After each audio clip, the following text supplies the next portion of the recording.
Fala pessoal, tudo certinho? Bem-vindos à aula de bactérias e bacterioses. Bacterioses que são doenças causadas por bactérias.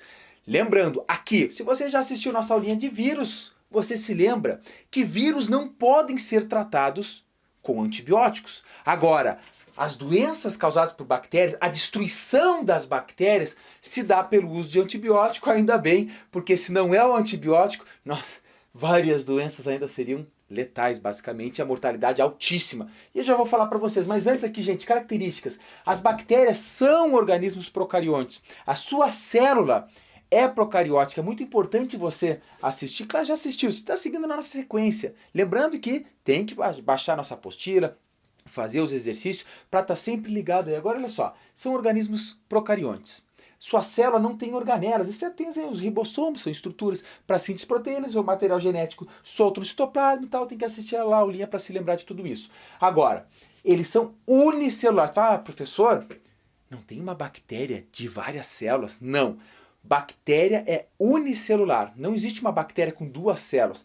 O que acontece é que às vezes elas ficam tão juntinhas, como por exemplo na garganta, aquelas placas, que lá é colônia de bactérias. Então elas vivem em colônias, podem viver em colônias, principalmente na nossa garganta, né? Claro que não é só na garganta, em diversos lugares. E aí elas estão juntinhas, mas cada célula é uma bactéria, portanto um organismo, são unicelulares. E aqui, ó, existem bactérias aeróbias, que elas precisam do O2, precisam do gás oxigênio para o seu metabolismo, só que existem algumas que são anaeróbias, que chegou gás oxigênio, elas, puxa vida, com gás oxigênio eu me dou bem, elas precisam ficar sem o gás oxigênio, sem o O2 para elas conseguirem se metabolizar, fazer o seu metabolismo se reproduzir. E vou falar quais delas são aqui, fica tranquilo. Agora, quando a gente trabalha com bactérias, gente, um dos principais aspectos delas são a sua importância. Existem muitas importâncias. Fala assim, elas são importantes em saúde pública. Lembra que importância não significa que ela é muito importante, é boa. Não. Importância é que nós temos que colocar em pauta essa discussão, porque nem sempre um organismo que a gente fala que é importante, como as bactérias, causam bem, somente bem. Mas elas causam bem, mas também podem causar alguns problemas aí nas populações. Então elas têm importância em saúde pública, é o que eu vou falar aqui. Elas têm importância em alimentos, diversos alimentos, bebidas, alguns queijos, diversos alimentos, na indústria de alimentos no geral, elas têm muita importância. Okay? Também estética. Aí tu fala, professor, como assim bactéria é importante para estética? Horas. O botulismo, já ia falar da doença aqui, mas o Clostridium botulino, a mesma bactéria que causa o botulismo, também isolam delas a toxina botulínica para fazer o que? O botox. Ó, olha só, o botoxinho é feito a partir de uma toxina produzida por uma bactéria. Eu vou explicar o efeito aqui, depois você vai fazer o link aqui, beleza? Também na microbiota, na tua pele, no teu intestino, em todo o teu corpo, basicamente, é repleto de organelas. Tá difícil. É repleto de bactérias.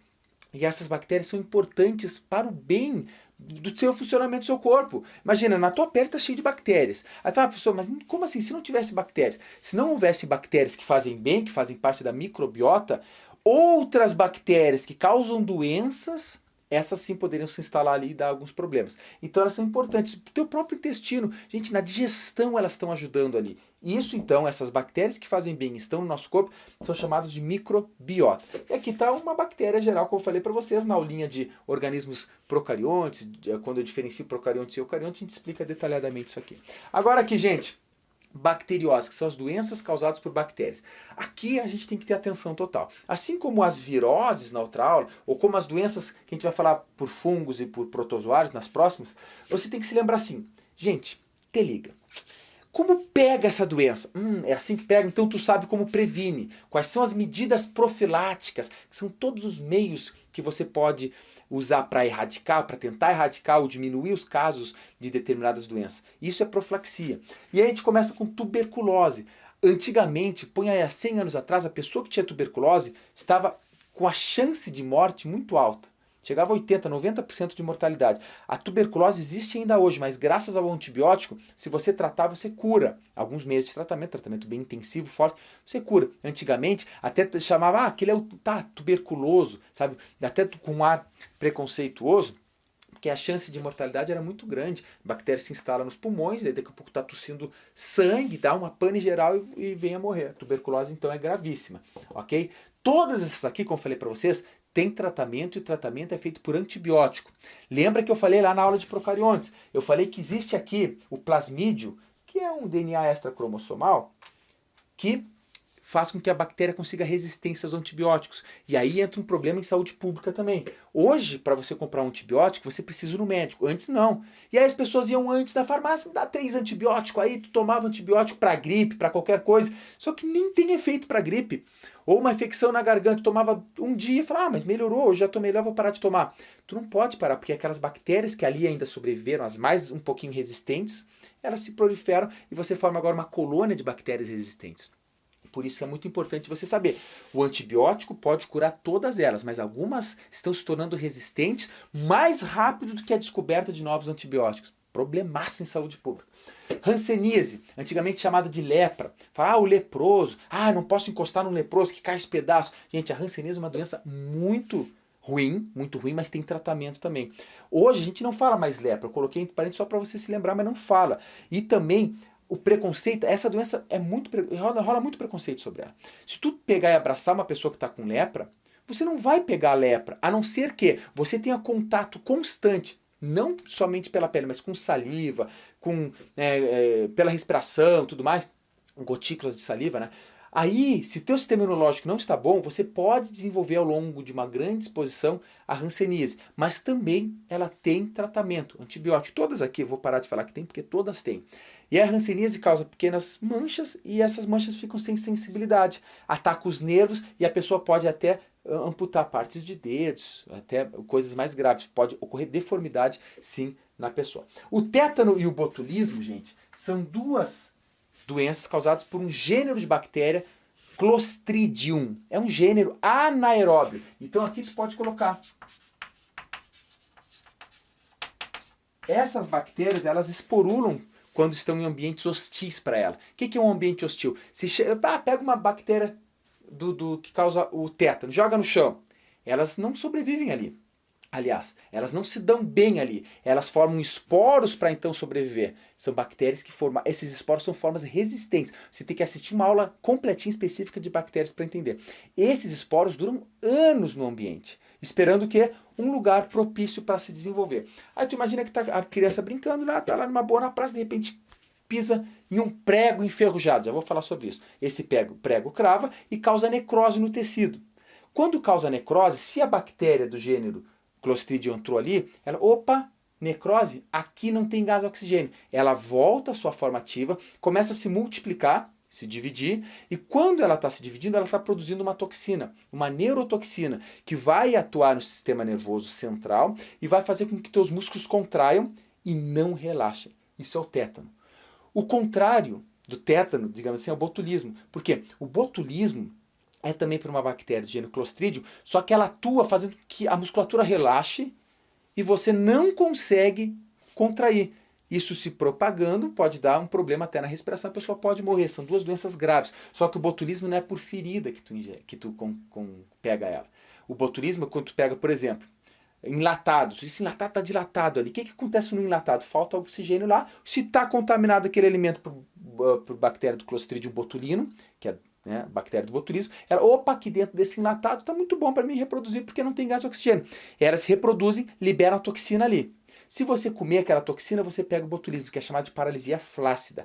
Como prometido, eu vou falar para vocês, o tétano não pega necessariamente somente pisando em um prego enferrujado. A ferrugem do prego não causa tétano. Agora, muito se associa a prego enferrujado, por quê? Um prego enferrujado está no ambiente há muito tempo. Se está no ambiente há muito tempo, a probabilidade de ser contaminado por alguma dessas bactérias é maior.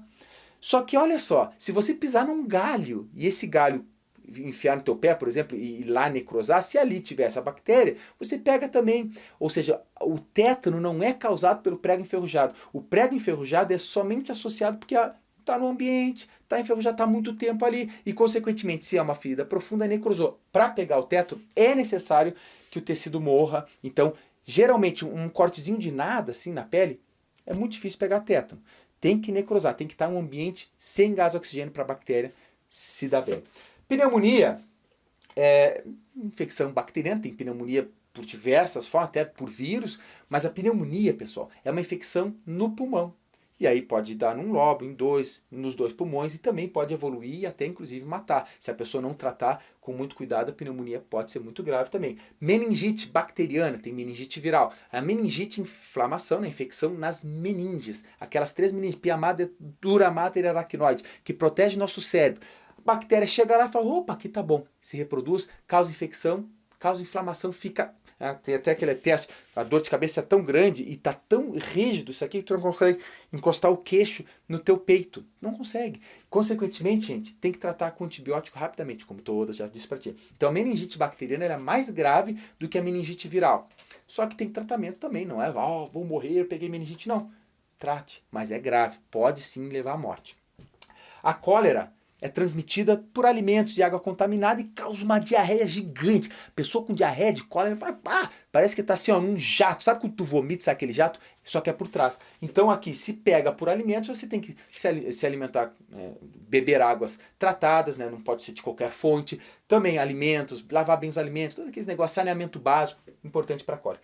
Peste bubônica, gente, a peste bubônica tem um vetor aí, que é uma pulga. A pulga pica o rato, ela se contamina e pica a pessoa. Quando ela pica a pessoa, ela transmite essa bactéria. Isso aqui exterminou 1/3 da população da Europa lá, há vários anos atrás. 1/3 da população, porque naquela época não tinha muito saneamento básico, era bem precário, a higiene era bem precária e as pessoas eram picadas por essa pulga. É muito grave, é uma doença muito grave mesmo, e olha, até hoje existe. Não existe mais, claro que a minha gatinha está aqui, para. E existe sim. Então a peste bubônica, chamada também de peste negra, porque forma manchas escuras na pele, matou muitas pessoas e é uma doença muito grave, porém tem tratamento, antibióticos. E aí como é que você previne? Ora, se você tiver um tratamento de esgoto muito eficiente, exterminar os ratos que vivem nos esgotos, higienização das cidades, é difícil você pegar peste bubônica, muito difícil, mas ainda hoje existe. Outra, febre maculosa. É uma febre bacteriana, obviamente, causa uma febre fortíssima, manchas na pele também. Só que aqui, quem transmite é um carrapato estrela. Ele pica a pessoa e normalmente pica na nuca, em regiões que ele vai subindo, né, por dentro das calças e tal. Você só percebe, porque não dói a picada do carrapato. Você só percebe depois de um tempo. E aí pode ter te transmitido. E também no Brasil, em 2017, teve vários casos, inclusive com morte, sobre a febre maculosa. Como prevenir a febre maculosa? Bom, é bem difícil, porque o carrapato ele está em animais silvestres. Ela está no microfone aqui, tu está incomodando, vai ficar aqui agora. Ó, me atacando. Olha que bonitinha, né? Vou falar a verdade. Aqui, ó. Ela sabe tudo de biologia já. Então, gente, você tem que exterminar os carrapatos, tem que cuidar, porque é um problema, muitas vezes eles estão tipo em capivaras, eles estão em animais silvestres, em outros. Aí você vai para o lugar, senta lá no parquinho, quando vê o bicho te pica. Então é um problema muito grave, é muito importante a informação e o tratamento rápido e adequado com antibióticos para eliminar a febre maculosa. Outra coisa é leptospirose. A leptospirose, pessoal, é uma doença bacteriana também, porque a leptospirose é uma zoonose. Então dá em animais, dá em pessoas. Quando tem enchente e você caminha pela água ali, tem uma feridinha no dedão do pé, por exemplo, essa bactéria, que é um espiralado, ela pode entrar na tua corrente sanguínea e causa câimbras horríveis. É uma doença bem forte também, mas se você tratar, dá tudo certo. A sífilis, a última que eu vou falar para vocês, é uma DST. A sífilis ela tem 3 estágios, primário, secundário e terciário. No primário, causa uma feridinha, só que some depois de 15 dias. A pessoa, opa, me curei e não vou no médico. Só que ela continua. Depois manchas nas mãos e se chegar no terceiro estágio, ataca o sistema nervoso central e aí pode causar a morte também ou problemas neurológicos muito graves. A sífilis é um problema que ainda existe, sobretudo a população moradora de rua, é muito comum encontrar sífilis ali. Por isso você tem que estar muito ligado. Se é DST, tem que prevenir como? Utilização de preservativo. Lembre-se, a maior arma contra todas as doenças, viral, bacteriana, de protozoários, de fungos, a melhor arma é o conhecimento. Um grande abraço para